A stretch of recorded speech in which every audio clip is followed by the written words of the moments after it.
So I'd like to welcome you all to this webinar today about demystifying mentorship, finding the mentor-mentee purpose.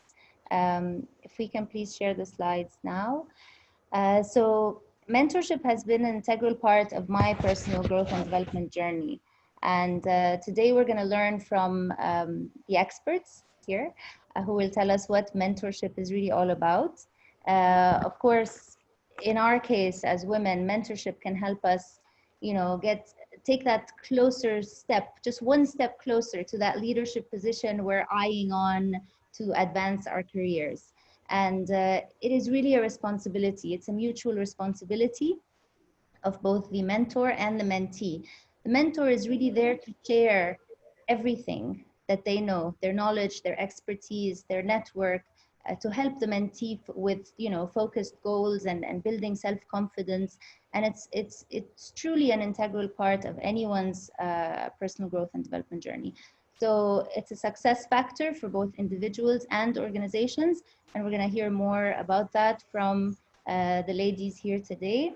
I would like to start just with a couple of housekeeping rules. I'd like to ask you to keep your questions coming in as we go through this panel today. You can use the Q&A button at the bottom of your screen, or you could raise your hand virtually. There's a sign called raise your hand, and we can unmute your microphone and have you share your question verbally with us. I'd like to start by introducing our presenter and moderator for today, Taghrid Oraibi.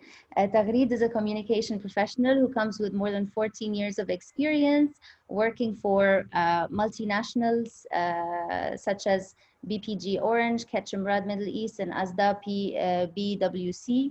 Her portfolio of clients included multiple sectors such as consumer, property, finance, aviation, and retail, among others. Besides business development, her experience covers key advisory areas such as reputation management, crisis comms, and social media content manager and influencer marketing.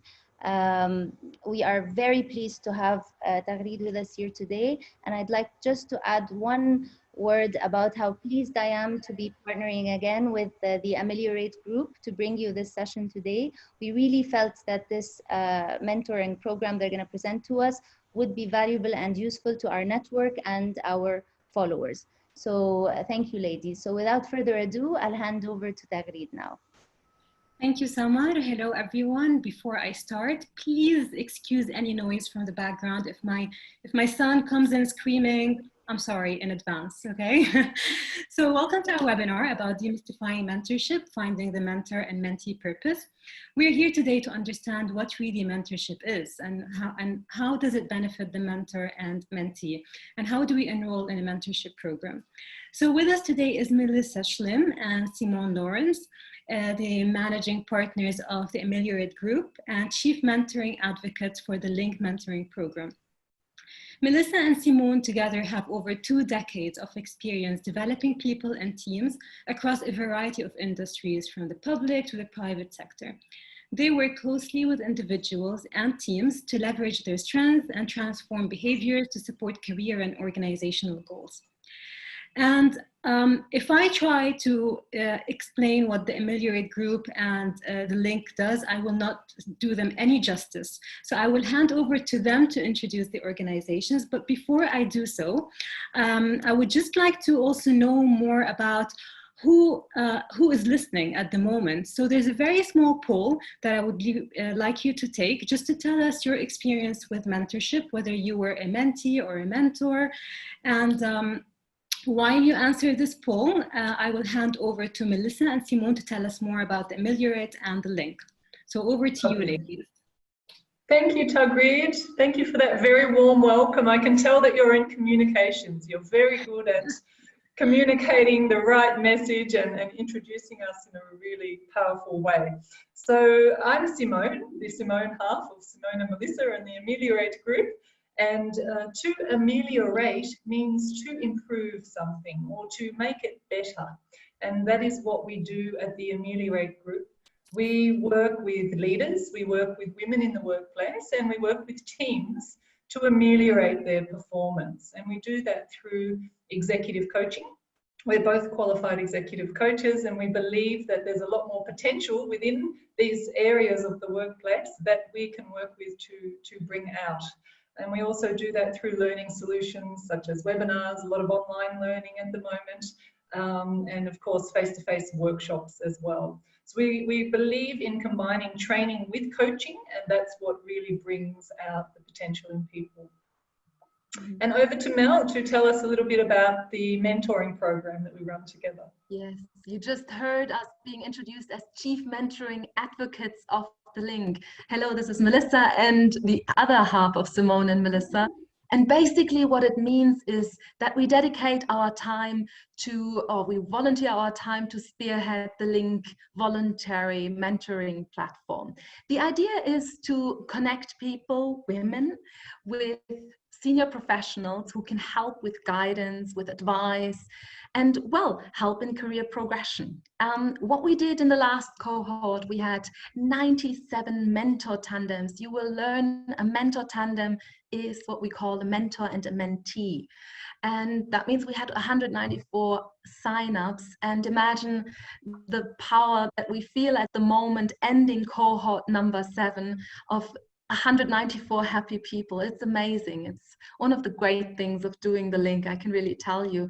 It was established in 2013, and we've taken it over to manage it from Linda Mariot and Amel Murphy, who have, well, brought the initiative to life in 2013. This year, I would like to say, thanks to COVID, we are starting a virtual approach to mentoring. So I'm very excited that we have mentors signed up from the UK, from Germany. So we're really spreading the power of this mentorship program that before was really here in the UAE. It's our social impact piece, because what we do as well as the Ameliorate group, we really believe in. So it's just logical to spend time and effort into empowering women. So yeah, that's for me, from my side, and I'm excited to see what you think about mentorship. Well, our audience, over 48% are saying that they were both mentor and mentee. And I can relate to that. And 14% said they were mentors, and 38% they were mentees. So we've got a good mix here, but the majority were both mentors and mentees. And it also, this represents my story as well. Sorry, I'm just closing the poll here. Okay, so from my point of view, I've been in communications for 13 years, and I was mentored by great leaders, and I've also passed this forward and mentored talented colleagues.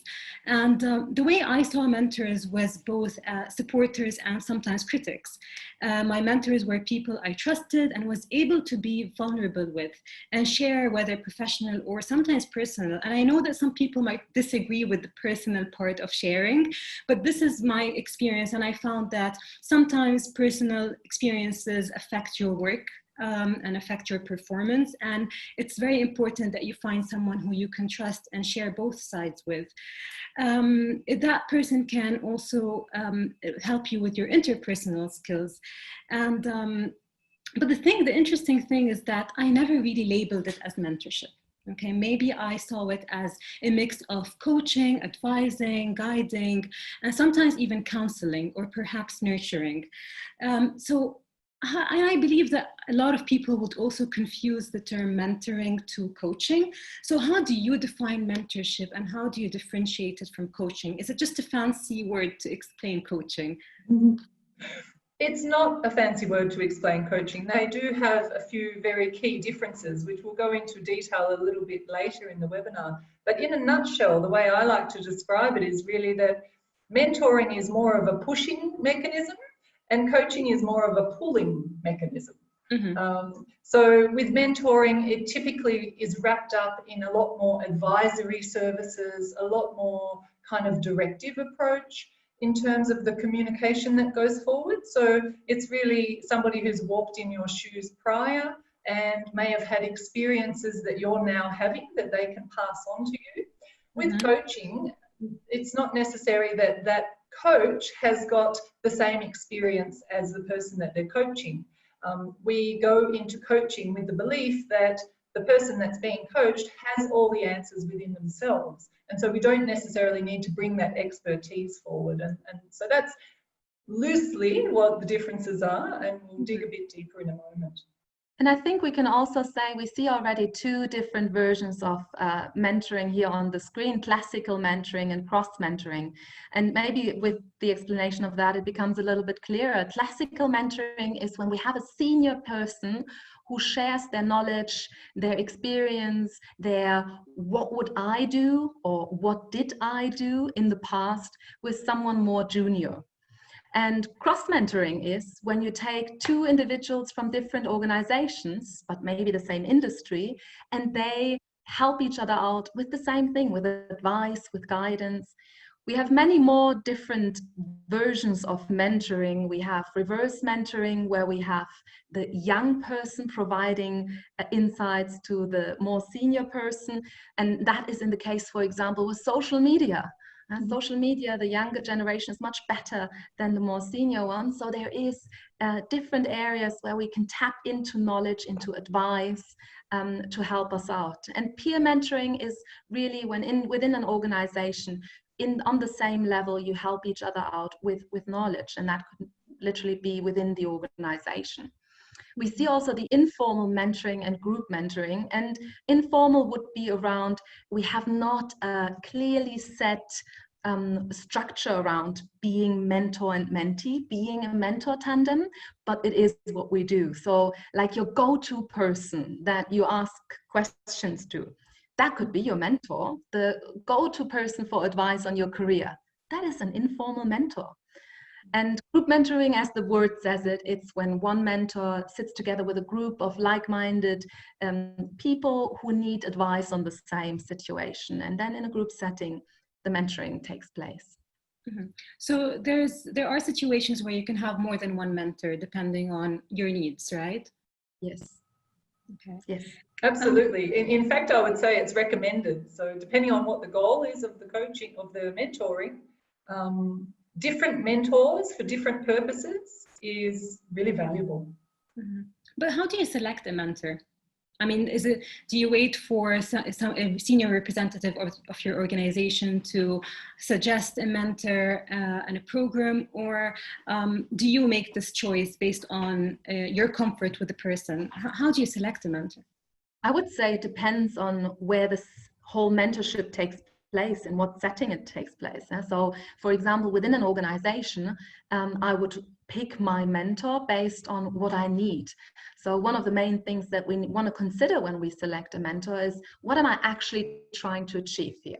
So if we think about career advice, you would naturally think about people from recruitment, people from your HR department, right? And I really would say the first thing to think about as a mentee is, what do I want to achieve with this mentorship? What does good look like? Who is a role model for good?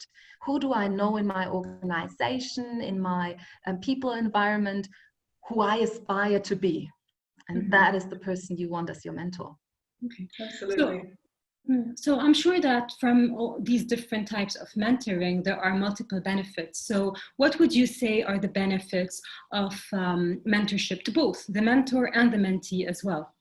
We have three areas: personal fulfillment, stimulate own learning, and expanded personal network. But I wanted to continue on what I just started in terms of, if you think from a mentor perspective, you gain a new lens, a new perspective whilst speaking and talking to your mentee. And what I mean by that is, you know, it is a relationship that is quite confidential, and you will get your mentee challenging you in a way that none of your employees would, that your partners would. So I see a massive benefit of your mentee giving you a different lens.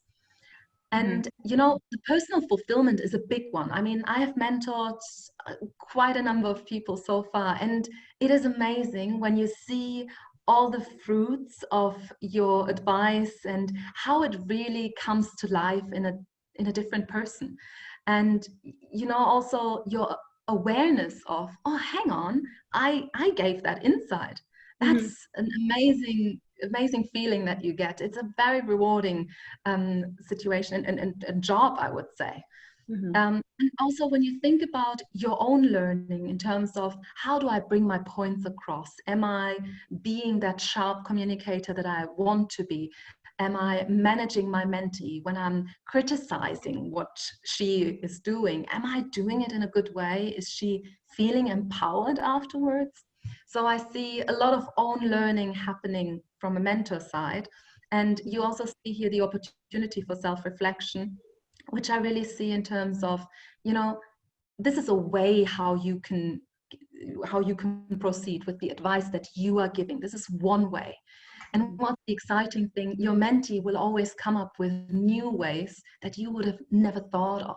So it brings a lot of food for thought for you to take home and really think, how could I make use of that?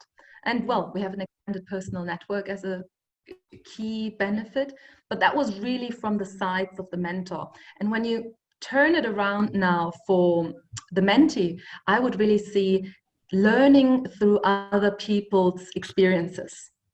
And that is a powerful one. You don't need to go through all the troubles your mentor went through. You can learn from the experience of the person you're talking to. And I think this is one of the main benefits that I would like to highlight as a mentee. And to make the most out of the mentorship program, how do you define the roles of both? So for a mentorship program, it's a little bit different because one of the benefits of having a mentorship program is that it's very, very structured.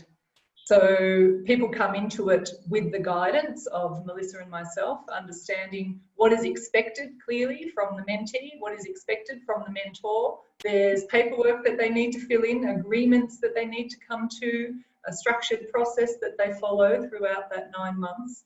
So in a mentoring program such as the Link, it's bringing that benefit of the structure, and I guess that helps with a little bit more accountability and commitment as well. And I think what's really also the commitment is one part that we want to focus on, because it's a structured program with the Link. You have that time frame to achieve what you want to achieve as a mentee.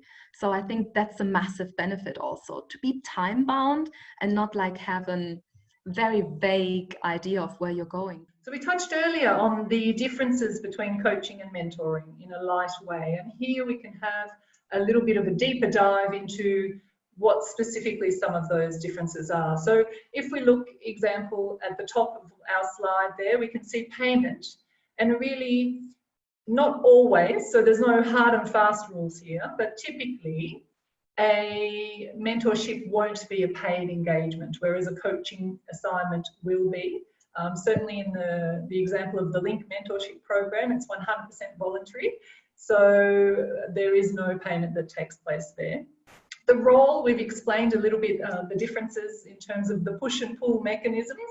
The mentor is really the trusted advisor, and I would say the coach is more of a thinking partner in terms of pulling information, asking very powerful questions, helping the coachee to think for themselves.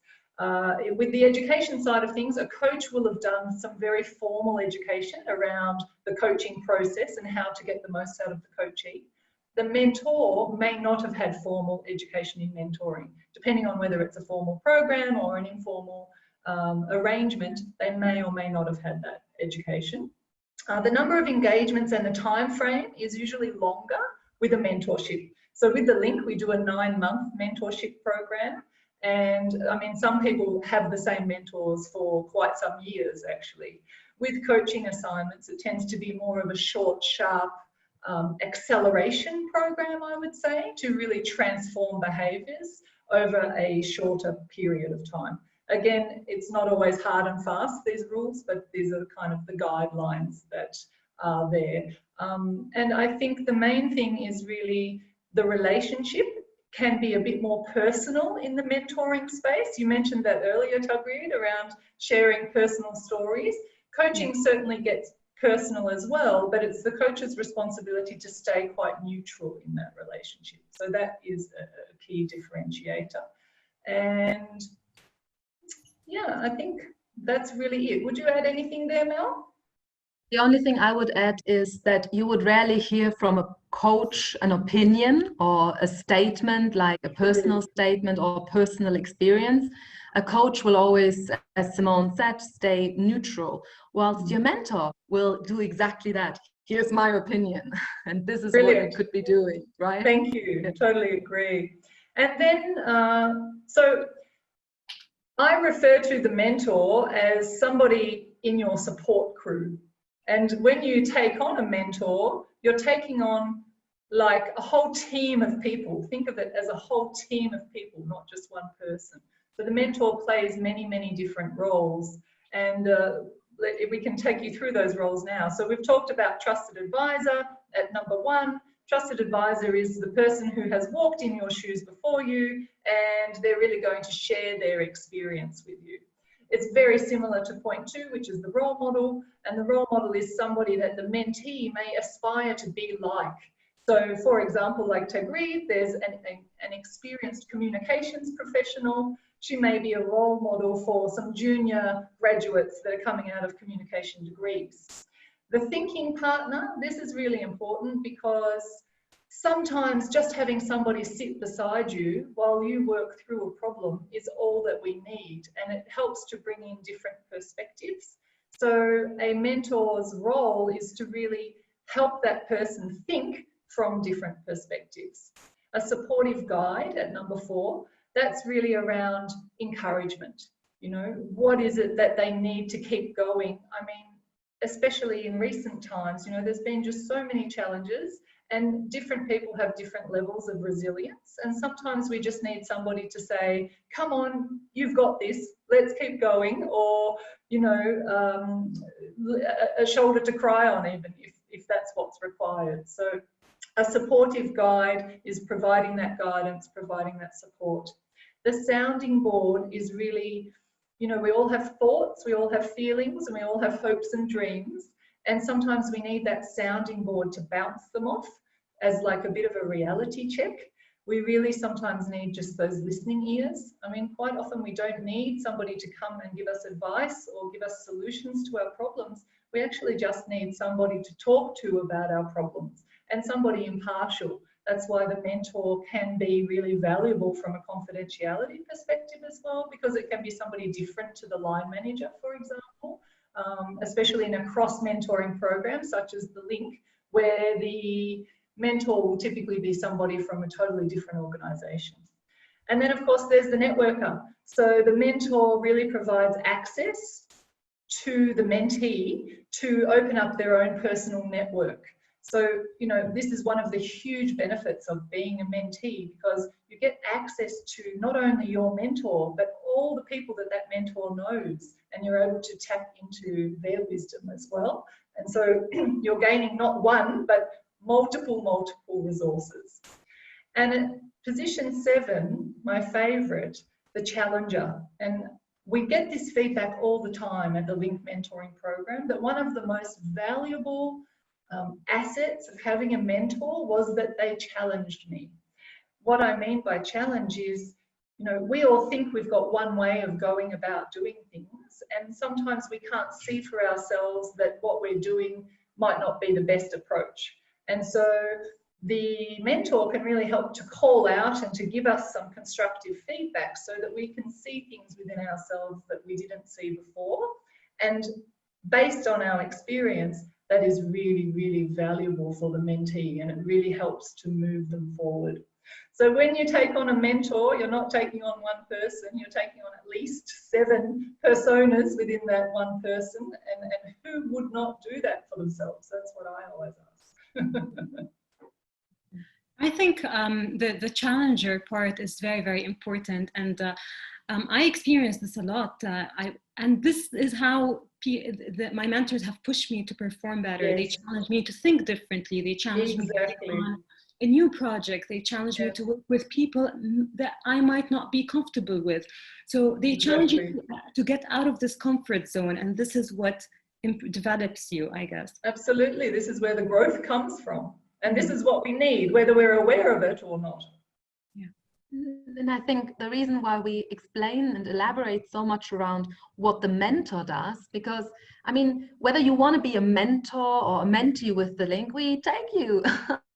So you're welcome to join for either of it, yes?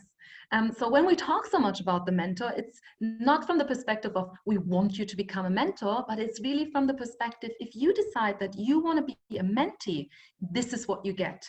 If you know what you get, you prepare yourself in the best way. And that is your role as a mentee in essence, right? You are the one who steers your mentorship. So that means you should know what sort of support you can get from your mentor, right? And then the professional etiquette is your role as a mentee. And what it really means is, you know, this is not a meeting you go to. This is something you prepare for. Before you go to that meeting, you really have to have, what do I want out of this meeting? What are the questions I want to ask my mentor? What has happened that my mentor should know, or that I want to share with him or her? Yeah, so it is really important to understand what that person in front of you can do to come up and show up in the best way for the mentorship. You see here on the bottom, the clarity on goals is coming from your side as the mentee. So you are the one who needs to know where she is heading to. Your mentor will be as successful with you as you are in defining what it is that you want to get out of the mentorship. And then the heavy lifting comes from the mentee. We mentioned that very clearly here because it's very important to understand, as the mentee, you steer it and you do the heavy work. Your mentor shows up with all the knowledge, with all the wisdom that they have, and you that do the heavy lifting of applying what your mentor is providing you. And then really one of the things that we see brings success for all the link mentees is when they have for each of their meetings a meeting objective defined. In this mentoring meeting, I want to become very clear with my mentor on how our process will look like, how often we will meet. And in the next one, I want to be very clear on what are things we will be working on. You know, have very clear meeting objectives. And then you see preparation there. So I see as a mentee, you're starting your mentorship when you sign up with the link. When you apply as a mentee, this is the first time you really have to think about, what do you want? We are asking quite a number of questions, and that gives us insight into what do you want to take out of this mentorship. And based on that information, we will match you with the best fit, with the person who has most, let's say, we call it the surface level similarities. And that's how we connect you. So really prepare yourself right from the start when you apply. What do I want to get out? Prepare yourself at each stage and make sure that you have time to reflect on everything at every stage, after the meeting, before the meeting, etc. Yeah, so the role is massive as a mentee, and that's why it's so powerful, I would say. Is there like a duration of a mentorship program, or it's a case-by-case situation? So with the link, it is a 9-month program, and in these 9 months, you get 2 to 4 hours per month with your mentor. We have set up other mentoring programs in organizations as well. And there was a mentoring program, for example, which lasted over a year. So personally, I think 9 months is a good time frame where you can achieve change, where you can really move the needle, move your towards your objective. And I think the benefit is really here. It is a time frame which both parties can easily commit to. You know, if you think about the busy time here in Dubai, it is 9 months. Yeah. One of the points you mentioned, which is clarity on goals, I believe is very important, because I've been in situations before, and I've heard of other stories as well, where the mentor and the mentee were just not aligned on the goals, and it ends up in a failed program, unfortunately. And sometimes, and I'm not sure if you have experienced this before with the program, but sometimes mentors try to impose their own beliefs and values, and they perhaps have the organization's interest instead of the individual's interest. So in other words, they might be biased. So what do you say about this, and how do you solve such a challenge if it appears in a mentorship program? I mean, I think establishing those clear goals is really, really important. And kind of, it's not just related to creating agreements around what does success look like for the mentee at the end of the program. It's also around creating that contract together in terms of how do we need to be together. So what are my expectations of you as my mentor, and what are the expectations of me as a mentee? And then in that way, you can clearly define what is acceptable to both parties and what is not. So establishing those common ground rules at the outset of any mentoring program, and also checking in with them as you go along, you know, so each time you meet, are they still relevant? Is there anything else we need to consider? And I think my encouragement as well to the mentee is to not be shy to speak out. So if you feel that, you know, things are not going in your best interest, then you need to flag that. And that's sometimes really difficult because, you know, there's a hierarchy involved and there's a respect, and sometimes we're super polite and we're wanting to be not crossing over any boundaries as well. But I think having an open, honest dialogue around the roles and the expectations is really critical. Have you seen a mentorship program where a younger person is actually mentoring a more experienced person, but in a different sector, perhaps, like a social media expert, you know, a younger generation mentoring a well-established personality, perhaps? Yes, definitely. I mean, so we're talking about reverse mentoring here, right? Reverse, okay, so there's a terminology for it, reverse somebody mentoring. Younger mentoring somebody older. And Mel mentioned earlier about in the tech world, this is really popular because you've got younger generations that are more tech savvy, social media, digital marketing, all of these things. And, you know, there might be mentors that are very good at their craft in terms of they've got many years of experience, but they haven't got this technical and social media know-how. So it comes through a lot in that industry, I would say. I think there's value in reverse mentoring massively. And I think that embedded within every mentoring tandem, there is an inadvertent element of reverse mentoring. So for example, whenever I've been a mentor, I have benefited greatly, and I have learned as much from my mentee as my mentee has learned from me. So I think there's always this parallel process going on as well. So even if it's not set up that way, it's inherent in the process. Yes, that's also what I thought of immediately. And I can share of an experience where I had mentored someone, being the younger one in that scenario, and I was mentoring someone who was much more experienced, but new to the field that she came into. And so I had my years of experience, and still, again, I was the younger one telling her what is the right way of bringing her vision to life, etc.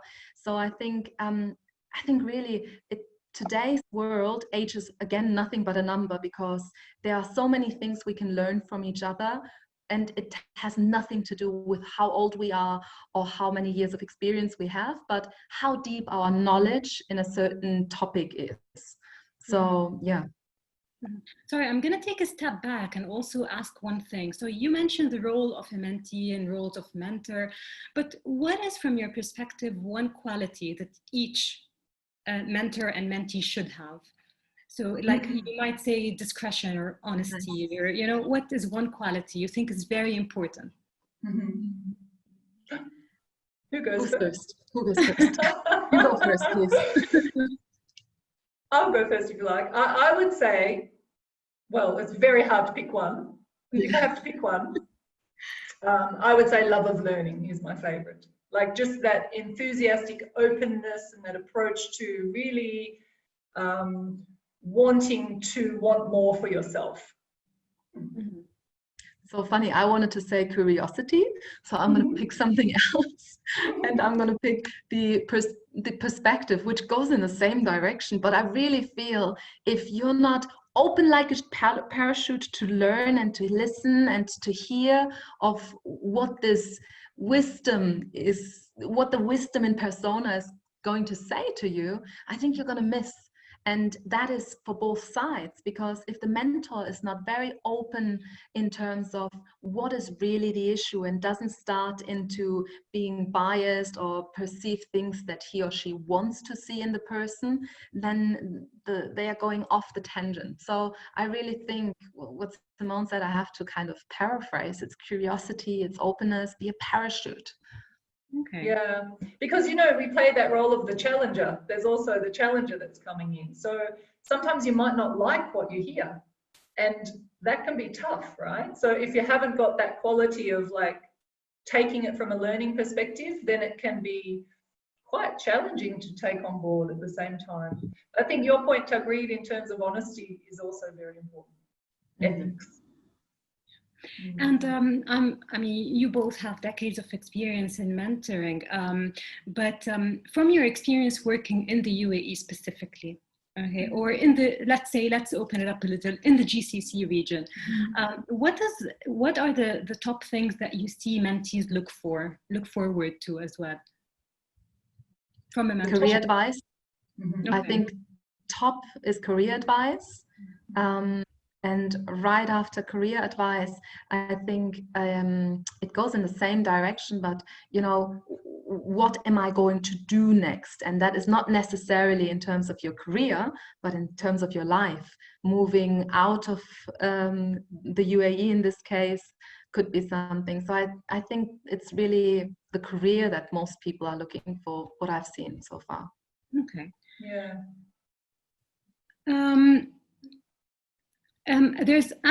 When we announced that this webinar is happening, I got a very interesting question about mentorship and startups.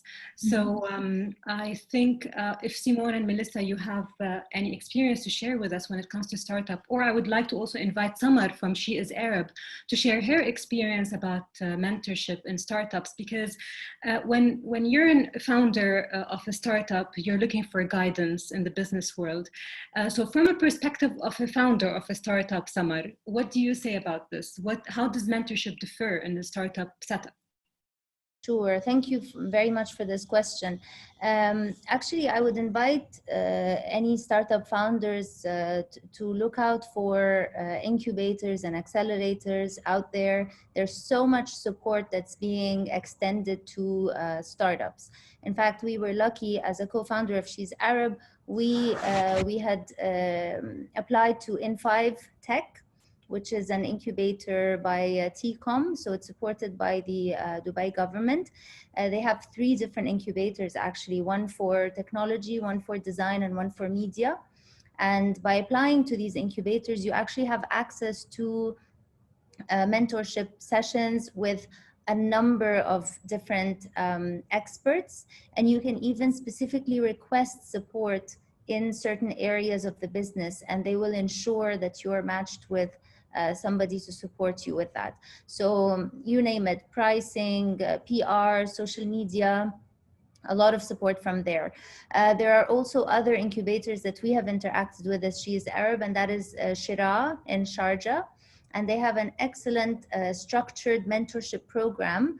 We were lucky to be part of their seed program cohort, which is a 6-week structured mentorship program. It's almost like having a dedicated coach that goes through everything with you, from your business plan to your financial planning, market entry, everything. And then they continue to follow up with you on a monthly basis to check in on your progress. Obviously, these are the 2 that we've had experience with as She is Arab, but there are so many out there. So my recommendation is definitely to look at, you know, all the available options. I would add to that I would highly recommend connecting with other startup founders. Obviously, by connecting with the incubators, you will have access to these founders. You will be privy to them. You will run into them at events and so on, because you end up, mingling with the startup community and the entrepreneurs and so on. But if there are entrepreneurs within your network, or even, not 7 degrees, but a couple of degrees away from you, trust me, people would gladly introduce you to other startup founders who can help you. And the guidance you get from startup founders is like no other, because they've already been through what you're experiencing right now. I could be like hesitant about going ahead with, I don't know, an incomplete website or something. This is obviously just an example. They'll be like, no, launch it, go for it, check what the feedback of the people and the users are.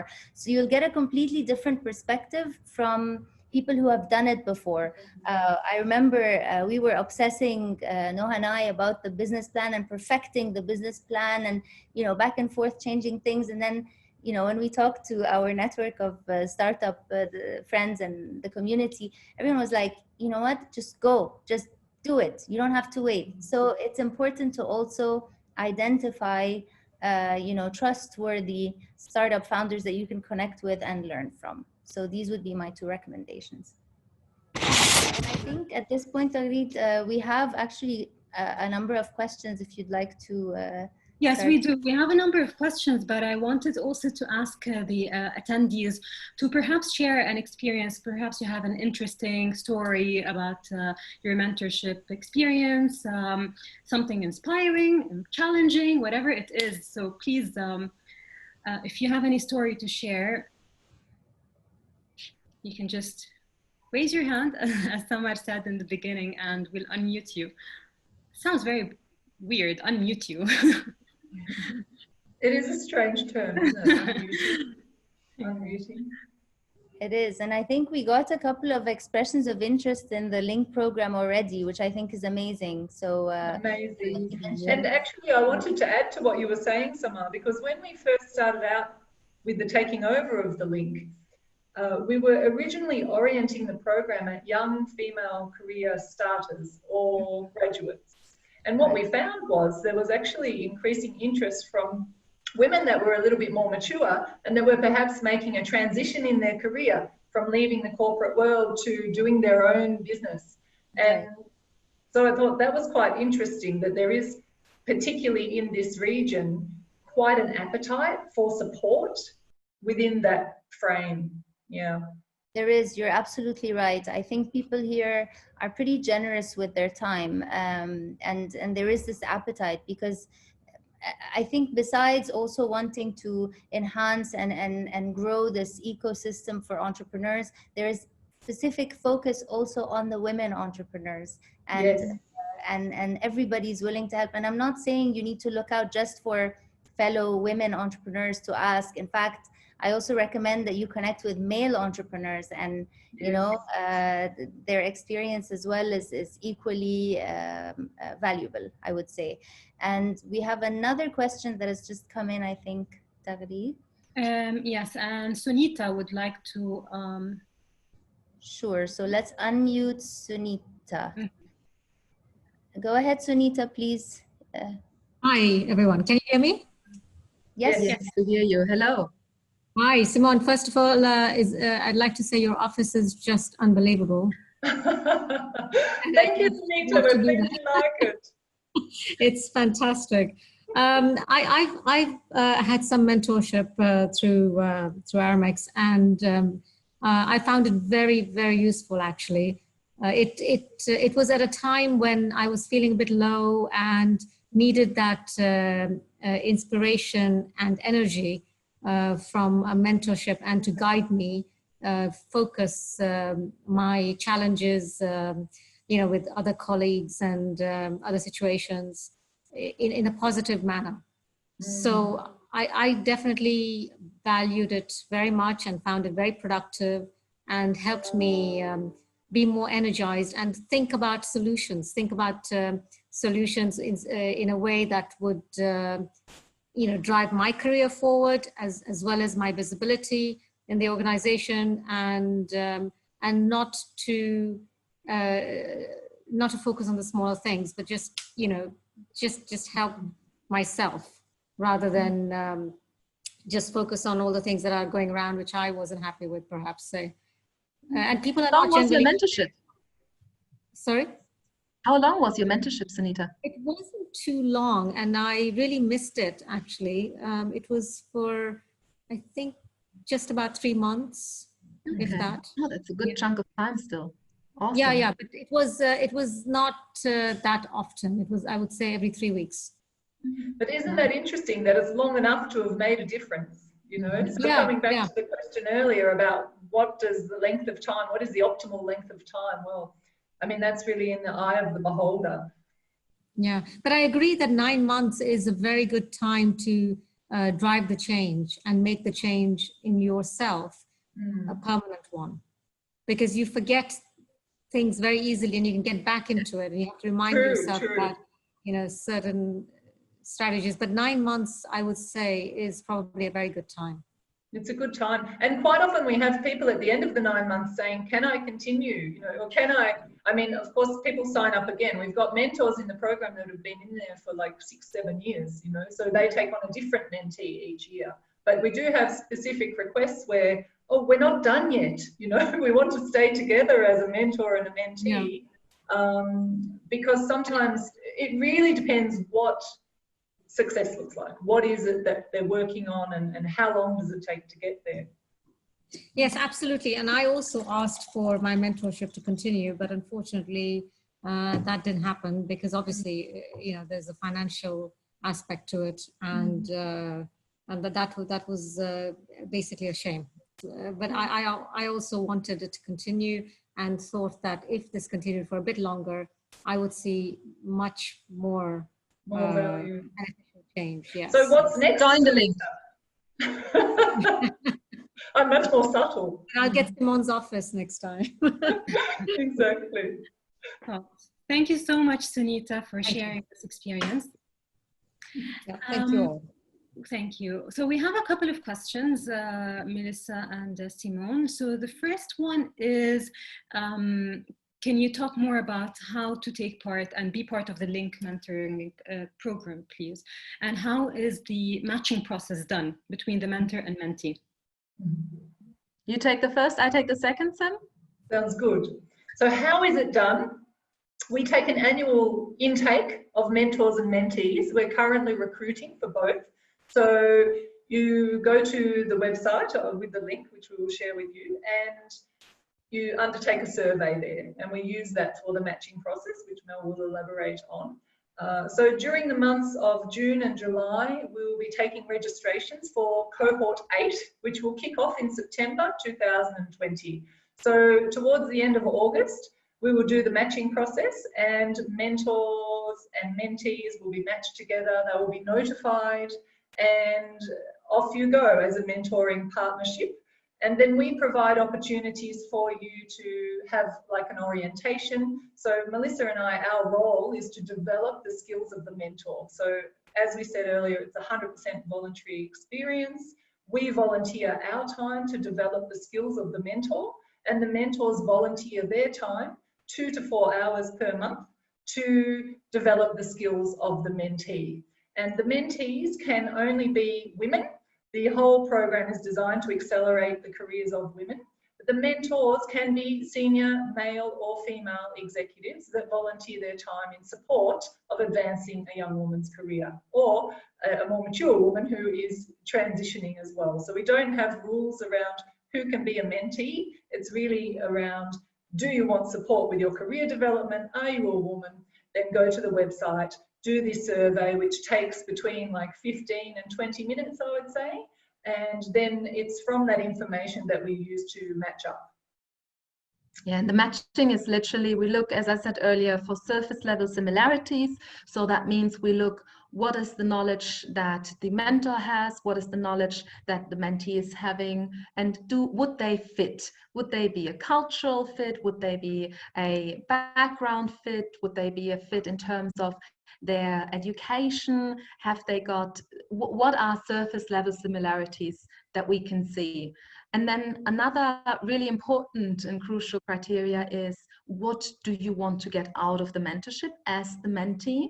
And what does a mentor think he can contribute to a mentee's development. So it's really two streams that we look at. We look at the survey from the input perspective. What kind of person do we have? What industry? Like everything that you're inputting in terms of your experience helps us to find the perfect match, because that's the information we use. And it is literally looking at what has the mentor provided, what has the mentee provided, and look for these surface level similarities and the goals that have been mentioned. It's literally that. So Almasa, I hope I'm pronouncing your name correctly. She's also asking about, because she's experienced organizations who have an automated algorithm for selecting and matching mentors and mentees. And she's asking, what's your point of view between the difference between both the automated and the human selection, basically? Very good question, because we spoke about it, didn't we, Simone, about should we not get a real software for that? But you know, Simone and we talk, I would say, to everyone, and that gives us an added lens through which we then match. So I do see, we had debates, remember, Simone, we had debates, no, this person needs to go with that person. I can see how they fit together better than this match. And, you know, I think really there are certain things that machines can help us to do. But if afterwards we still have to screen and double check whether the matching was really good, I think there is a personal element that really the automated process doesn't get, at least not what I've seen so far. And I think it's very different in organizations as well, because organizations are huge, yeah? So they might be matching like thousands of people. So I think when you've got really high volume numbers, then perhaps you need a little bit of help from technology. We've got a program with 200 people, potentially more this cohort. So it's still manageable for us to do a manual process. And I think it's been part of the success of the program, actually, because we get a lot of feedback saying, oh, wow, you know, my match was really, really spot on. I'm not to say that we always get that right, definitely not. And it really depends on the pool of what we've got available. So you can only match apples with apples if you've got a lot of apples, right? But if we haven't got enough apples, then we have to throw in some oranges. So it really depends on who we've got available to us as well. But we really put a lot of love, I would say, into that matching process to try and make it as close to the goals of the mentee as possible. So we've got not a question, but it's more of an advice, I guess, from Hanzada. And she's saying that she's seen several entrepreneurs suffer from bad mentorship, and sometimes they don't understand the impact of every piece of advice that they give to entrepreneurs. So her advice to every entrepreneur is to do their research about the mentor before they enroll to a program, and for the mentor to never say, I'm sorry, but I'm not an expert and I can refer you to someone else. What do you think of that? Do mentors do that? Would they refer the mentee to someone else if they feel that it's not within their area of expertise, or perhaps there was a mismatch to start with? So I remember that there was a mentor tandem who wasn't perfectly happy with the match. And that's what we mean. We may not 100% get it right if we don't have the data as well, right? I mean, if you think about a software, it can also only match based on the data that they have. And you know what I'm really impressed and what I was so happy about was that woman raised her hand and said, listen, this is not the mentor that I thought I would get out of it. Could we change? And yes, we could. She got a new one. She was happy. And that's what this is about. It is about helping you to find career advice, career progression, get you further, get you ahead. And if what you're getting is not getting you ahead, we're not hitting the nail on its head. So I think really my recommendation is really also as a mentor, if you see, oh, this is too much for me, I can't do that, there's no harm in saying, allow me to refer you to someone who can help you. And absolutely. I think that's an important comment. Thank you so much for this long comment. That was really, really amazing. Important. So one last question before we end with a very positive feedback actually now. So Gabrielle is asking, what is your recommendation to ensure that the enthusiasm and buy-in of both the mentors and mentees is retained in the long term? For me, it's definitely checking in on both of them. And that's what we do in the Link Mentoring program. Every quarter, we send out a survey, we check in, where are we at? Is everything working? What would you need? We have gatherings with mentor and mentee, whereas now it's virtually, whereas we check in what are things that you need as a mentor, what are things that you're missing as a mentee, and we address it with both sides. I think if something is not working out well, if there is a lack of enthusiasm, then it's because both sides don't see the benefit anymore. And that's what we at the Link can help them with. What would you add, Simone? I think that there's an invitation here for the mentee as well. So what we encourage at the Link is that the mentee owns the process. Yeah, so we ask and we educate the mentee to drive that process, because the mentorship is kind of like a gift for them, right? So I think that that's an important consideration for the mentee before they enter into the program. Am I committed for 9 months? Am I in a place where I can give this the time that it needs, because it's their own development, right? So taking ownership of your career, really giving it the time that it deserves, and making sure that the mentee is driving the process. And if they're having trouble driving that process, then they have to flag that again. They have to have a conversation and let their mentor know. You know, quite often we all have situations where the mentor will say, oh, I haven't heard from my mentee for 2 months. And we find that personally a shame, you know, because the mentor will understand if you've got some personal problems and you're not able to meet that month. Just have that dialogue. We talk a lot about bringing the unspoken into the spoken, and I think you really just have to have the conversation, even if it's really uncomfortable. And even if, you know, going back to the point earlier around the matching process, it's about the chemistry. So if you don't feel it, flag it. Mm-hmm. Mm-hmm. So I'll have to end on this very positive testimonial that we just received from Bhakti. And it says that I have been a mentor for the Link and had a great learning experience with the mentees who are still in my contact, even though the mentorship officially ended. So thank you, Bhakti. It's a pleasure to have you as one of our mentors. And we did not plant her intentionally on the call. Huh? I will just say that. Just making sure. I just want to follow on Taghrid's point as well, and just mention that also, as she's Arab, we are sharing this information on a voluntary basis. We're not selling anything. This is purely on a voluntary basis. We truly believe that giving all the attendees access to such a mentoring program, a structured mentoring program, would be of great value added. Check it out, everybody, at the-link.com, I believe, Simone? .org. .org.